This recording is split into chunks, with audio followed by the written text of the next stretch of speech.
Estoy bastante segura de que te va a resonar casi todo lo que voy a contar en este vídeo. Vamos a hablar de por qué vivimos en un mundo de gente quemada, especialmente la generación millennial. Voy a explicarte qué es lo que refuerza el síndrome del impostor, por qué tienes esa tendencia al perfeccionismo, por qué te dispersas constantemente o por qué te cuesta demostrar y creerte tu valía, entre otras cosas. Y esta no es solo mi historia ni la tuya, es la historia de una generación entera y me atrevería a decir que de la gente también que nos viene por detrás y que lleva más tiempo por aquí. Muchas cosas te resonarán, como me resonan a mí, la verdad, muchas de ellas. Algunas igual no tanto y otras seguramente las habrás visto en personas de tu entorno. Pero otras cosas estoy segura de que arrojarán luz a conductas de agobio y de estrés a las que no estás encontrando explicación en este momento. Hoy quiero ayudarte a responder a preguntas como ¿de dónde viene eso de que vivamos en un burnout permanente? ¿Cuál es el papel de la universidad en todo esto? ¿Cómo nos han lavado el cerebro con la cultura del esfuerzo? ¿Por qué no sabemos gestionar nuestro tiempo? Y lo más importante,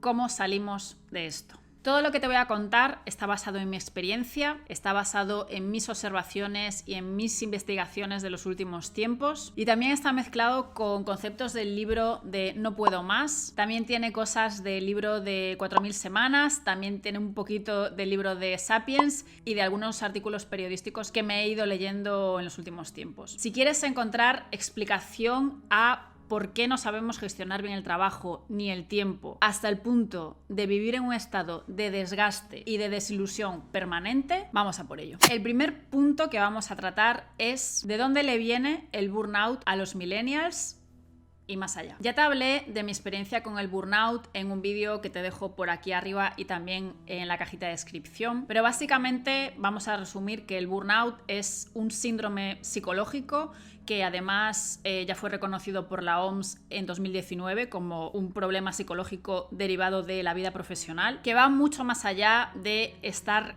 cansado y básicamente porque estás cansado y no puedes seguir y ni un fin de semana ni unas vacaciones te recuperan. Y aún así, a pesar de que estás en una situación de cansancio extremo, te obligas a continuar por más tiempo en esa situación o echándole gasolina a la máquina. Para nuestra generación, esto no es un estado transitorio, es un estado o una condición constante de nuestras vidas. Porque la lista de tareas a hacer es infinita, pero nuestra energía no. Y cuanto más neguemos esta realidad, cuanto más forcemos el querer llegar a todo, antes va a llegar el desgaste. Pero la realidad es que la tendencia común es estar constantemente tras la técnica de productividad definitiva para poder llegar a todo, y esto se refuerza porque aún encima trabajar sin descanso está bien visto. O sea, la gente por lo general, si trabajas sin parar, te aplauden, ¿no? Es como que eres una persona más honrada que el resto. ¿Y eso por qué? Pues porque normalmente tu valor como persona y tu valor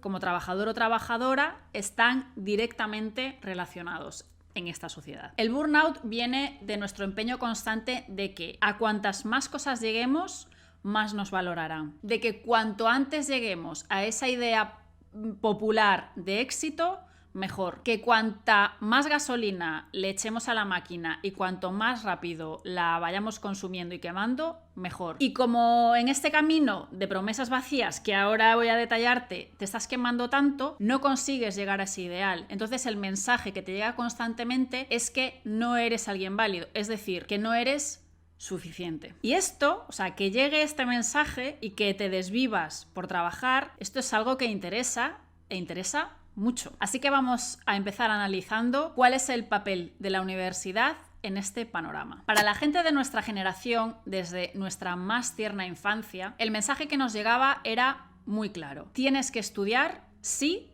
o sí. Más concretamente, tienes que ir a la universidad. Luego, una vez pasado por todo este itinerario, al graduarte, por fin tendrás, pues después de todo ese esfuerzo y todo ese empeño, tendrás una seguridad económica, una casa y ojalá una familia y más o menos todo resuelto. Que si te esfuerzas mucho y sacrificas tu vida, más concretamente tu juventud, a través de esos estudios podrás unirte a la meritocracia, en la que no importa de qué pueblo remoto del culo del mundo vengas, ni cuál sea tu familia, ni tu cultura, ni qué limitaciones traigas, porque lo que vas a poder hacer es vencer todo eso y vivir cómodamente en el capitalismo. Toda tu infancia, adolescencia y primera juventud recibiendo este tipo de mensajes calan tan hondo que al final se instalan de alguna manera en tu personalidad y te condicionan tus decisiones, tus grandes decisiones de tu vida, hasta que llega el 2008, ese año maravilloso en que gente como yo, ese año justo, nos graduamos, acabamos ese caminito, solo para darnos cuenta en ese momento de que no solo el sistema está roto, sino que no se le puede ganar. Que hay 1000 variables que nada tienen que ver contigo, que te afectan directamente a ti, quieras o no. O sea, son cosas sobre las que tú no tienes ningún tipo de control, por mucho caminito perfecto que hayas hecho. Luego está otra realidad que se comenta por ahí, ¿no?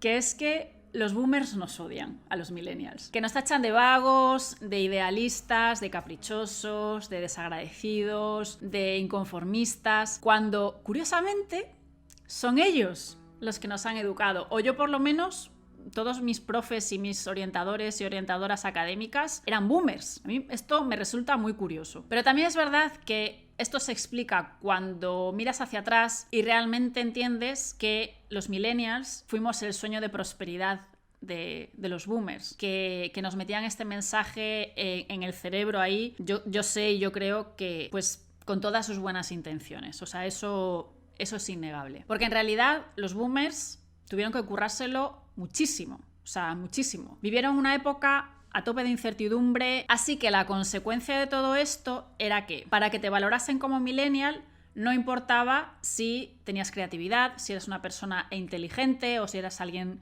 resolutivo o resolutiva, lo que se valoraba era la extensión de tu currículum, la capacidad de hacer muchas cosas a la vez. A ver si te empiezan a encajar ahí algunas piezas. Si querías tener éxito, tenías que empezar a prepararte cuanto antes para vivir el agotamiento extremo. Cada parte de nuestra vida, los millennials lo veíamos como una oportunidad para prepararnos para nuestra vida laboral. Incluso los hobbies, acá las actividades extraescolares a las que ibas después del cole, estaban relacionadas con todo esto. No ibas a clase de inglés para aprender o disfrutar o desarrollarte como persona. Ibas para prepararte para tu futuro laboral. Y ya a edades tempranas sientes el peso de las expectativas. Nos empezamos a percibir a nosotras mismas según la capacidad que tuviésemos o no para trabajar duro tras ese éxito, porque al final era lo que se esperaba de ti. Y no tenía nada que ver o no era importante lo que tú querías hacer o lo que a ti te gustaba o lo que a ti se te daba bien. Y aparte es que no había ni tiempo ni espacio mental para realmente cuestionarte y pararte a pensar qué era lo que querías hacer. Entonces te pasas tu infancia y tu adolescencia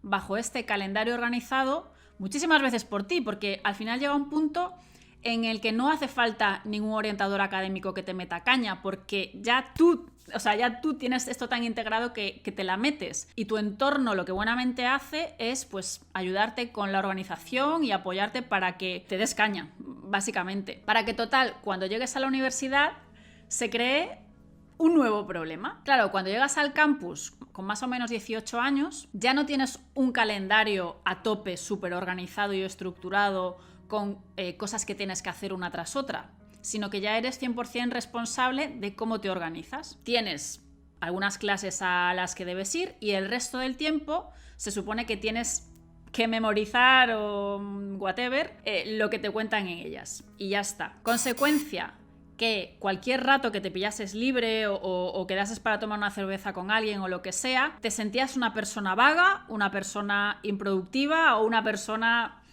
despreciable, mala persona incluso, por no estar trabajando duro por tu futuro y por ir tras ese éxito todas las horas del día. No entiendes que puedes estar haciendo otras cosas que no sean trabajo o que no sea ser alguien productivo o productiva. Seguro que esta creencia te suena, seguramente, porque no es casual que la culpa que ahora sientes un domingo por la tarde cuando no estás adelantando algo de la semana o por cerrar, yo qué sé, el ordenador un miércoles a las 4 de la tarde porque sí, esa culpa que sientes viene de que tienes la costumbre de no estar perdiendo el tiempo, o sea, tienes la costumbre de estar produciendo constantemente y llenando todas tus horas a ser posible para labrarte un futuro mejor e ir tras el supuesto éxito y la supuesta seguridad y el supuesto estatus. Es como que el sistema no te puede ganar si tú no dejas de correr. O sea, esto es algo que te crees, pero es que te lo crees de verdad. Y yo fue cuando me gradué en 2008, bueno, yo y mucha gente más, que nos dimos cuenta de que realmente ir a la universidad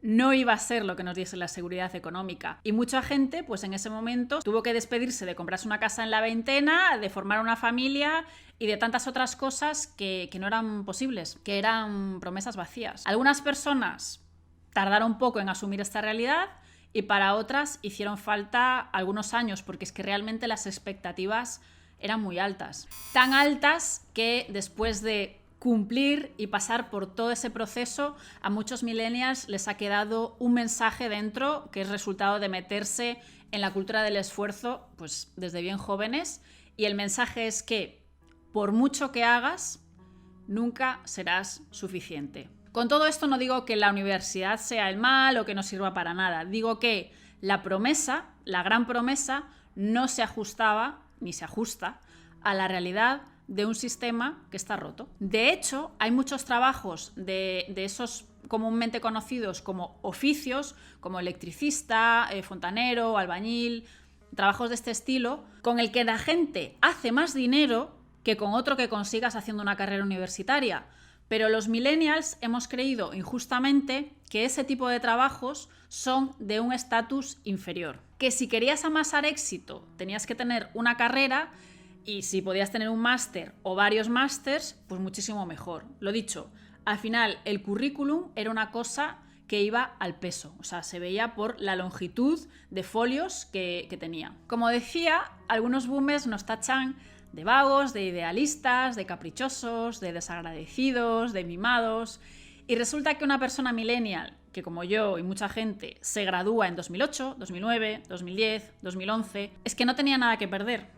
Porque es que tampoco tenía nada que ganar. Que justo nos recriminen que no nos esforzamos y que somos unos mimados. O sea, justo eso, cuando muchísimos de nosotros y nosotras hemos pasado por el caminito marcado en busca del supuesto éxito prometido y de la supuesta seguridad económica, cuando resulta que nada de esto ha sido verdad, o sea, que nos llamen todo esto, a mí me parece de traca. Hemos tenido que ir ajustando a base de bofetadas unas expectativas que nos fueron infundados por un sistema que está totalmente caduco. Toda la vida diciéndole al final a una generación entera que somos especiales, que tenemos muchísimo potencial, que solo teníamos que esforzarnos para que al final todo un sistema económico, laboral y social nos haya dado totalmente la espalda. Porque lo único que nos estaba esperando al acabar la universidad, después de aprobar exámenes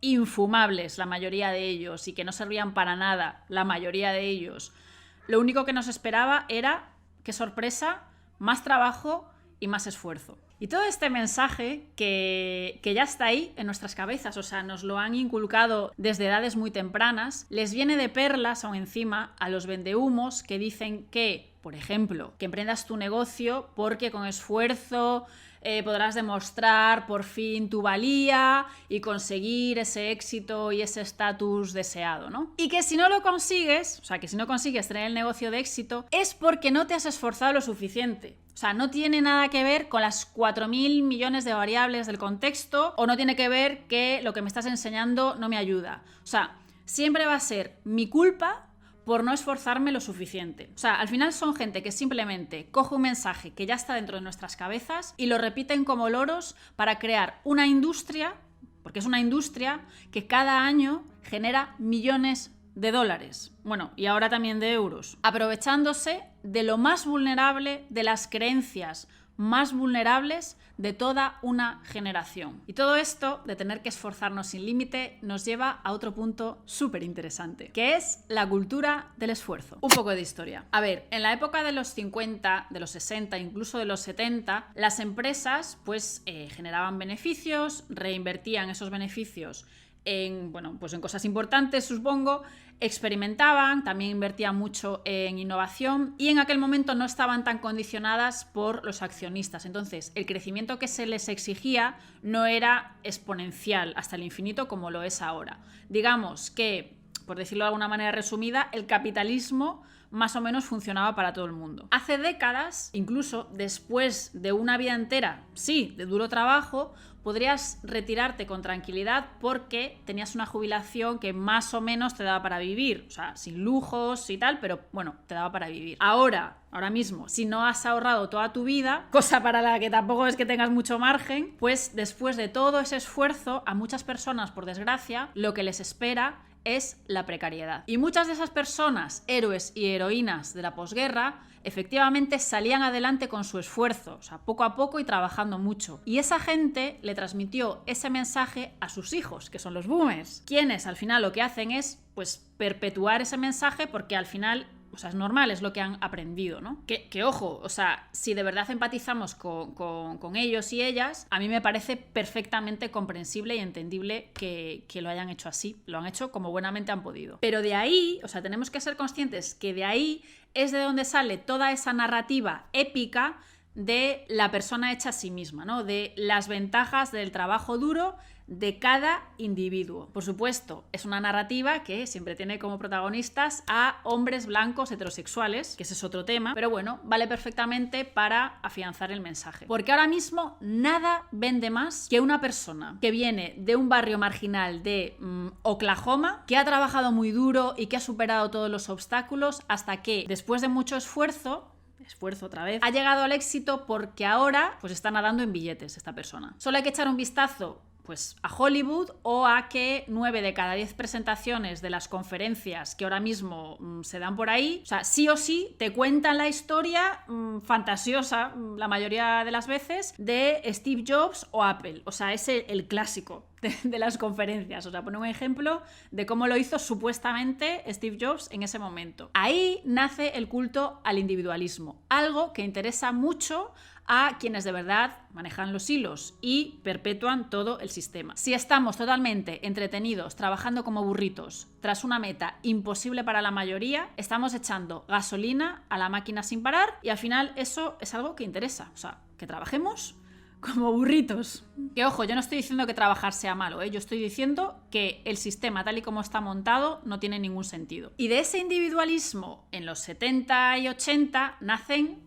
los yuppies, ¿no? Estos ejecutivos a quienes pues no les daba ninguna vergüenza de reconocer su amor por el dinero. Era gente que tomaba sus decisiones profesionales basándose en aquello que les llevase a una posición en la que pudiesen ganar mucho dinero lo más rápido posible. Entonces la premisa era sencilla, era conseguir entrar rápido en la clase media o en una superior. Querían cumplir con lo que se esperaba de ellos, que era que su nivel socioeconómico fuese como mínimo igual al de sus padres, pero a ser posible superior. Claro, en los años 90 esta peña estaba más que establecida, sobre todo pues en Estados Unidos, que al final es como quien lleva la batuta de las historias. Y estaba establecido también en otros países porque al final estaba en las televisiones del resto del planeta Tierra. Que no todo el mundo era yuppie en aquel momento, pero sí que es verdad que era un ideal de éxito a seguir por muchas personas. Lo que pasa que para llegar a esas posiciones, que eran pocas, o sea, para que un yuppie pudiese llegar ahí, otra persona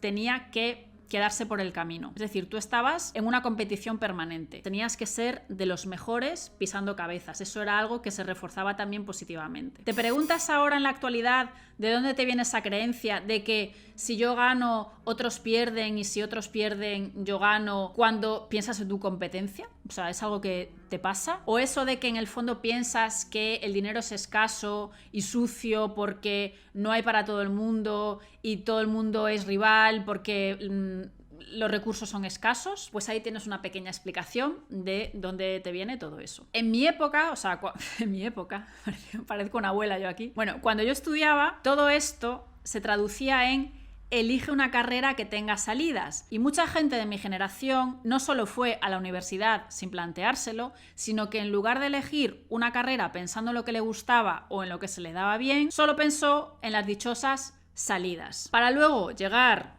por decir un número, a los 45 años, después de 20 años trabajando hacia la supuesta prosperidad y darse cuenta de que su trabajo pues nunca le ha gustado y de que esa prosperidad tampoco es que acabe de llegar o al menos no acaba de llegar al nivel que le habían contado. El camino prometido era: haz un currículum desde muy joven, o sea, cuanto más joven mejor, ve a la universidad, haz más currículum, consigue unas prácticas de algo, no remuneradas por supuesto, haz lo que se espera de ti, sigue engrosando tu currículum, insiste, esfuérzate más todavía y si eso, algún día llegará ese gran momento en el que, sea que emprendas o te den el curro flipante de tu vida, conseguirás por fin la estabilidad económica y un estatus que te valide como persona. Básicamente es: conviértete en un soldado y tira sin cuestionar el camino. Por eso, todo lo que te enseñan al final en tu formación académica no es para aprender, es para prepararte para trabajar y esforzarte a muerte. La educación que hemos recibido es, pues, yo diría totalmente utilitarista y su objetivo es, al final, superar exámenes estándar y te exigen además que lo superes de forma perfecta. O sea, el 10 es una nota que está ahí. Nada de esto está orientado ni a desarrollar tu inteligencia, ni tu autonomía, y mucho menos tu criterio. O sea, eso no interesa. ¿Te sorprendes cuando te pillas con una actitud de perfeccionismo y de buscar casi imposibles en tu vida laboral? Pues ahí tienes un poco la explicación de dónde te viene. Porque en el instituto te exigen buenas notas, a ser posible exámenes perfectos. Y pobre de ti, como consideren aún encima que tienes potencial o más potencial que el resto, porque entonces te van a pedir más que a quien no sabe ni la tabla de multiplicar del 1. Esto es así. Lo que nos lleva a lo siguiente: ¿por qué no sabemos gestionar nuestro tiempo? Cuando estás en este camino del esfuerzo y no consigues llegar al supuesto éxito y a la supuesta estabilidad prometida, lo primero que piensas está claro: crees que la culpa es tuya porque no te has esforzado lo suficiente. Te han dicho que el esfuerzo te llevaría allí y no fue así. Entonces lo que haces, ¿qué es? Meterle más horas. Y ahí es donde entra el mal uso de nuestro tiempo, porque el trabajo empieza a inundar toda tu vida, todas tus horas y toda tu energía. O sea, todo desde muy jóvenes gira en torno a él. O sea, ya no hay diferencia entre trabajo remunerado y trabajo no remunerado. O sea, ya lo ha ocupado todo en tu vida, o sea, todas tus horas. Claro, lo que se nos ha valorado a lo largo de nuestra vida es completar cosas. O sea, ese es el objetivo, completar tareas. Si a tu cerebro le dices que cueste lo que cueste, hay que completar tareas y que se te valorará positivamente por la carga de tareas que seas capaz de asumir y de completar, lo último de lo que tú y tu cerebro os vais a preocupar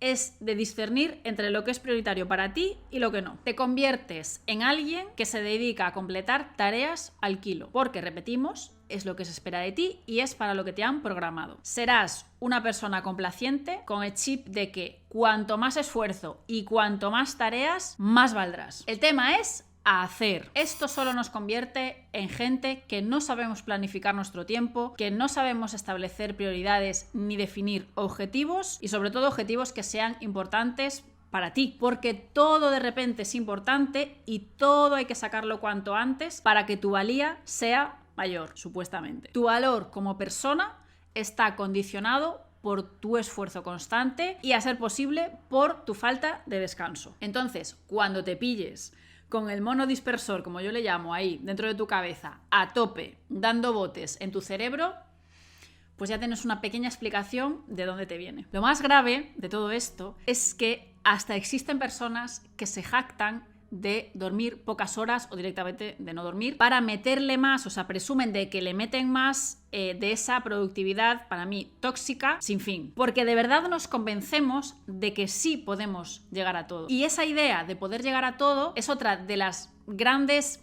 ideas tóxicas para mí que son equivalentes al cáncer cerebral. Porque la consecuencia de eso es que luego somos incapaces de estar 5 minutos sin hacer nada porque entendemos que cada minuto de nuestra vida tiene que ser productivo, lo cual nos lleva a dos fenómenos muy divertidos. Uno, que no sabemos disfrutar de una desconexión real, o sea, de dar un paseo sin rumbo o de mirar al infinito sin darnos caña porque no estamos produciendo o no sabemos disfrutar de un momento sin sacar una foto para Instagram, ¿no? Que eso también es otra parte de la trampa. Y el otro fenómeno es que ante tal ansiedad buscamos la evasión directamente, porque lo que no quieres es enfrentarte a la situación actual. Entonces ahí llegan los típicos enganches a redes sociales o a videojuegos o a verte una temporada entera del tirón de una serie, porque es que además es que eres incapaz de dejarla a medias, porque ya sabes, incluso cuando quieres evadirte para no enfrentar tus problemas o la caña que te das,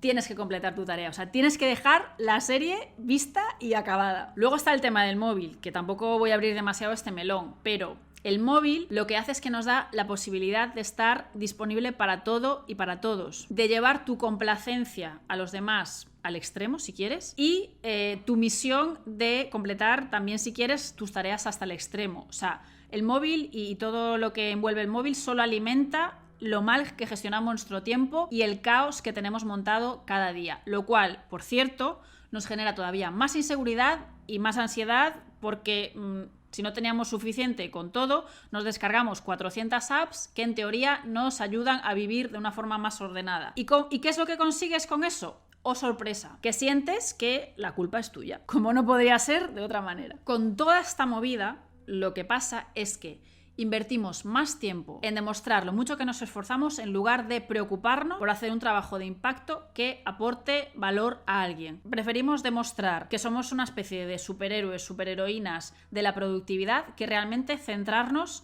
en aportar valor a otras personas. Porque nos han dicho que hacerlo todo no solo es posible, sino que es lo que se espera de ti. Sobre todo si quieres ser una persona valorada. Y tú, en lugar de admitir que el problema es mucho mayor y que no pasa por usar las mejores herramientas de planificación ni quitarte las notificaciones, en lugar de aceptar que el problema es mucho mayor que eso, lo que sucede es que te sientes una persona fracasada por no ser capaz de llegar a todo. Porque recordemos, trabajar sin descanso y estar liado o liada todo el tiempo está bien visto, es valorado positivamente. De la misma forma que en nuestros años académicos nos obsesiona dedicar todo el tiempo libre a engrosar nuestro currículum, ahora el tiempo libre tratamos de optimizarlo, sea haciendo ejercicio, por decir algo, con el fin de aumentar aún más nuestra productividad o, por ejemplo, estar a la última en los podcasts o en los libros o en las series que nos hacen seguir siendo personas valiosas. Y ahí pasa también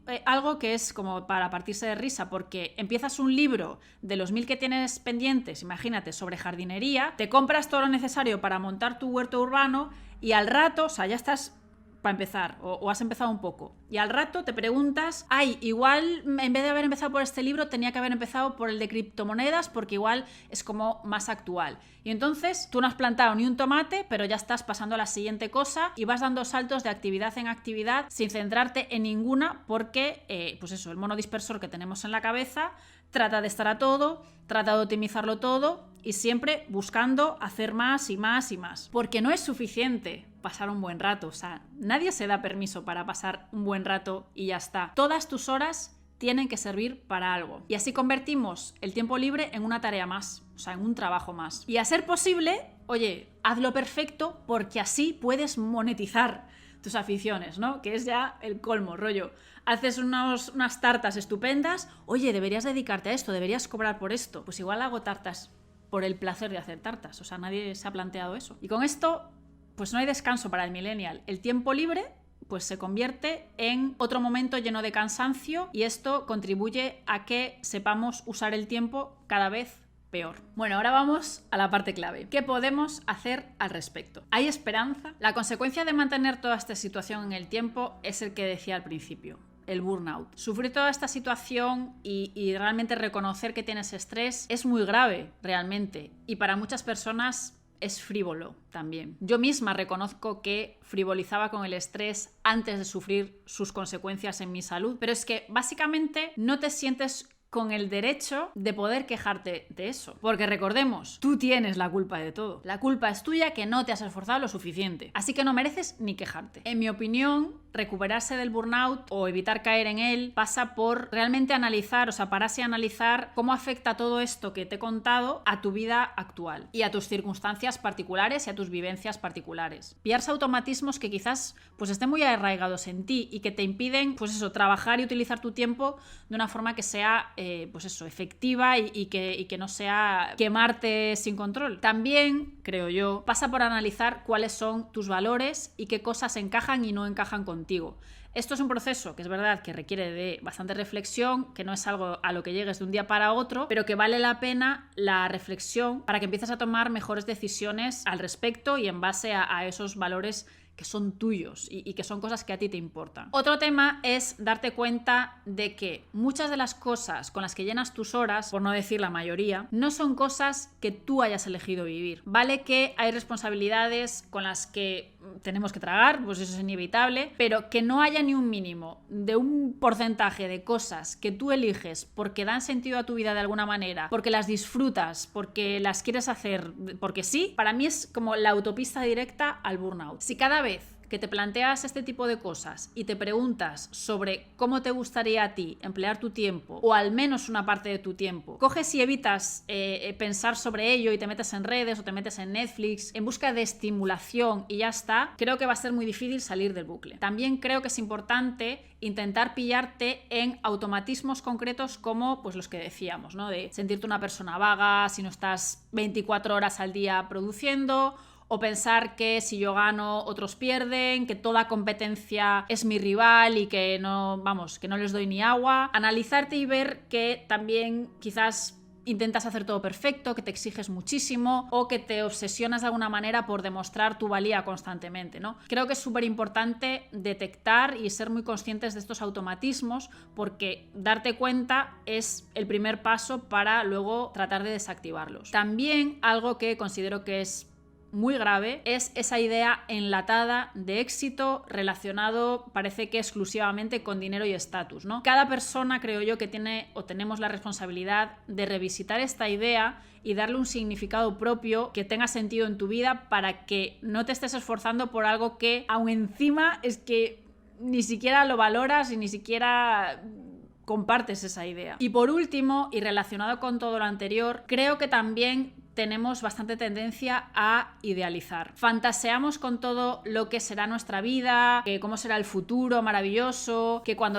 hayamos llegado a tal sitio o trabajemos en tal empresa o cuando seamos una persona 100% productiva o cuando nuestro negocio esté facturando no sé cuánto, ¿no? Tendemos a fantasear con ideas que la mayoría no son reales y mucho menos en un corto plazo. En lugar de eso, qué bueno sería disfrutar el camino, qué bueno sería aprender con humildad y probar cosas que de verdad te apetece, te nacen y están alineadas de alguna manera contigo. Qué bueno sería que aprendiésemos a trabajar y a utilizar nuestro tiempo de una forma sana, de una forma inteligente, para disfrutar de nuestro crecimiento como profesionales y como personas. Espero que todo esto te haya arrojado luz en algunas cosas. A mí desde luego me ha ayudado a explicarme muchas cosas o muchos automatismos que tengo y que tenía. Te dejo por aquí otro vídeo que creo que puede resultarte muy interesante y por aquí te dejo el botoncito para que te suscribas al canal porque siempre estoy compartiendo cosas para crecer, pero siempre